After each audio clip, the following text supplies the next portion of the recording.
আসসালামু আলাইকুম, welcome back to my channel. আজকে আমি আপনাদের জন্য নিয়ে আসছি ইউনিক একটা রেসিপি, আম দিয়ে কেক তৈরি। আম দিয়ে কেক তৈরির জন্য এখানে আমি মেজারমেন্ট কাপের 2 কাপ আমের জুস নিয়ে নেব। এবার মেজারমেন্ট কাপের 1 কাপ চিনি নিয়েছি। চিনিটা আমি সবটুকু দেব না, কারণ সবটুকু দিলে মিষ্টিটা একটু বেশি হবে। অল্প একটু চিনি আমি রেখে দিলাম। এটাকে খুব ভালোভাবে 1 মিনিটের মতো বিট করে নেব, যতক্ষণ না চিনিটা গলে আসবে। আসলে আজকে শরীরটা ভালো নেই, জ্বর এসছে, তারপরেও একটা রেসিপি তৈরি করে নিলাম।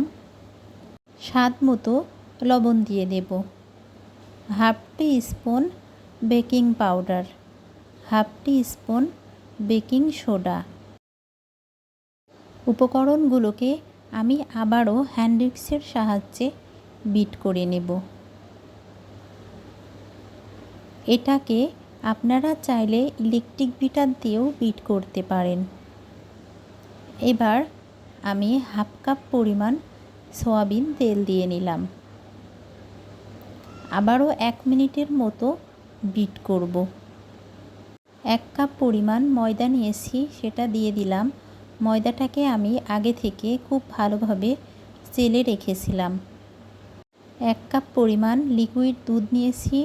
এখন আমি অল্প অল্প করে এই লিকুইড দুধ দিয়ে মিশ্রণটা এভাবে মিক্সড করে নেব।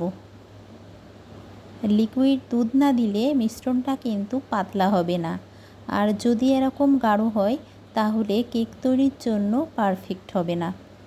দেখুন কতটা দারুণ হয়েছে কেক তৈরির ব্যাটারটা। আমি বাকি দুধটুকু দিয়ে দিলাম। আবারও 1 মিনিটের মতো মিশ্রণটাকে মিক্সড করে নেব। এবার আমি যে পাত্রে কেকটা তৈরি করব সেটাতে অয়েল ব্রাশ দিয়ে তেল ব্রাশ করে নেব। আমার এটা নন স্টিকের পাতিল। আমার ওভেনে অবশ্যই সব রকম পাতিল ইউজ করা যাবে, তারপরেও আমি নন স্টিকের পাতিল ছাড়া ওভেনে ইউজ করি না। একটা কাগজকে রাউন্ড শেপ দিয়ে নিয়েছি, সেটা এভাবে বসিয়ে দিলাম। এখন আমি কেক তৈরির ব্যাটারটা পাত্রে ঢেলে দিলাম। তারপর একটু ট্যাপ করে নেব এভাবে, যাতে কোথাও কোনো গ্যাপ না থেকে যায়।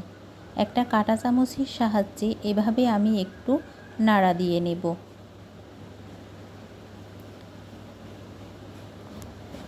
এবার ওভেনটাকে আমি আগে থেকে 5 মিনিটের জন্য ফ্রি হিট করে নিয়েছি।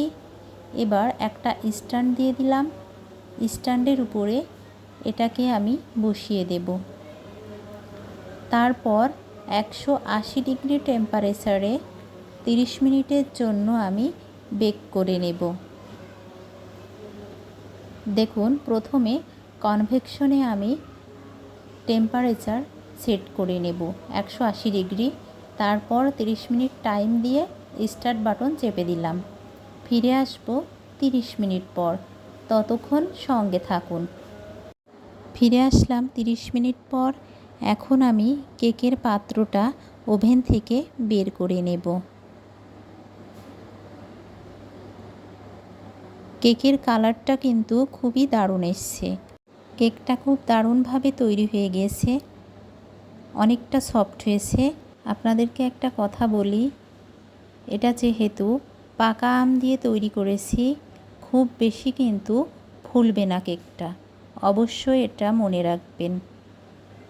কেক সফট হবে, বাট একটু কম ফুলবে।